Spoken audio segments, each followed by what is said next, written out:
Hello, it's Andy from PCR Global with another one of our 3 to 6 minute videos on real risk management. Today I want to talk to you about a subject which is we'd all recognise for sure, but maybe we might not recognise the main term for it, which is the psychological contract.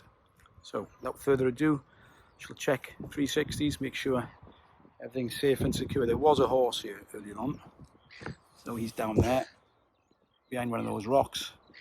There is somebody with a camera there as well, so I guess if he does attack, I've only got to outrun her, not him. And if he does attack, I will promise I'll keep on filming. So the psychological contract.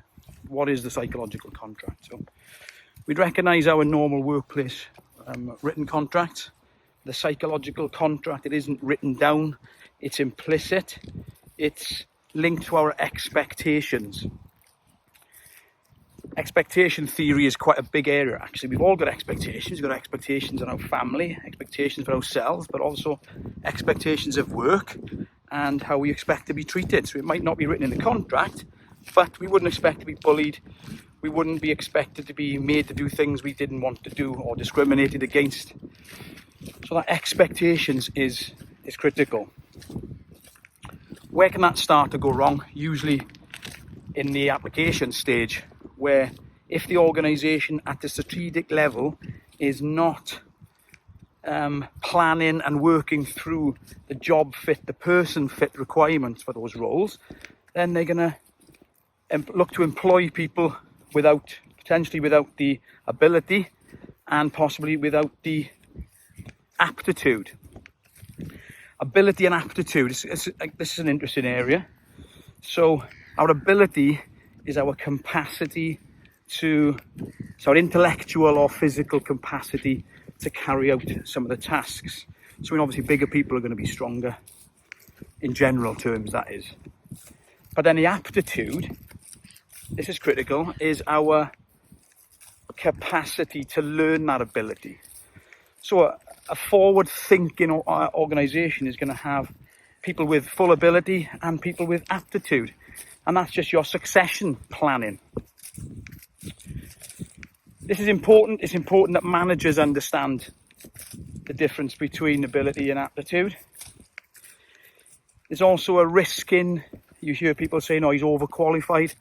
And some people don't agree with that. I agree with that because you could be overqualified, then you could be getting bored with your job and then you're going to move on and the organisation has maybe spent time, money and effort just like yourself, and then that has to be repeated. So effectiveness, efficiency, that's dropped. There's also the risk of organisations paying too low a wage, attracting people without the right ability, and then just trying to get away with it. And I must admit, we see that quite often. People are employing people into roles to undertake safety or security critical roles, and they don't have the experience, but they're given a job title to undertake it. And if that goes wrong, then there's going to be a number of people asking questions about that. So ability, aptitude, risk. We see job advertisements undertaken by agencies sometimes, and we can recognise them straight away. That does not equate. That amount of money doesn't equate, or that qualification doesn't even equate to the job that's on offer. So somebody somewhere is not undertaking adequate risk management of the employee cycle. So the employee cycle, when people join, they go through the organisation and they leave. Certainly an area for HR risk management which we often see on audits or when consulting really does need tightening up for the safety of the individual and the safety and protection of the organisation as well. So that's a critical area.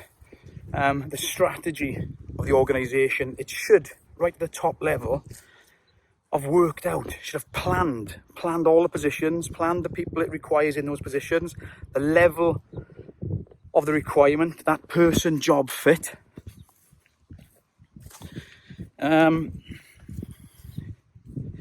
It is critical. So a question for you to finish on.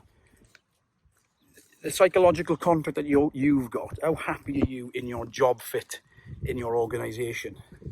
Is there a risk to you? Is that position that you're in? Is it affecting your safety, your health, your well-being? We've seen a lot of that with COVID at the minute, where organisations are more focused on getting back into work and not concentrating on the well-being of their employees. So for us, what we have to do is we have to look at that. We have to think about the psychological contract, think about it, what it means to us to be healthy, think about our own mental well-being.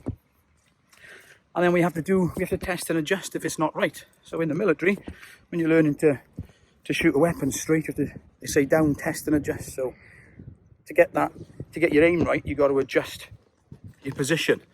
So have a look at yourself. If you need to adjust your position, think about adjusting it. Sometimes we're not that happy, but at the same time, I get like that when I'm trying to go forward and trying to learn a new skill.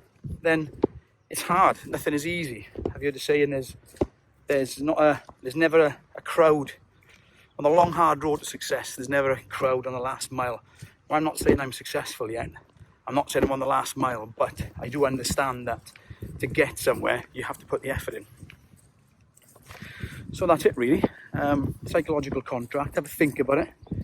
It's certainly worthy of some of your time. And I'm just gonna leave you with a quick look at Penclouth down the Gower Peninsula. Beautiful place, famed for its cockles. So, as always, last one from me. Stay safe, stay healthy, stay productive. Get your head in the books, get your boots on the ground. Don't trust it, test it. Thanks for watching.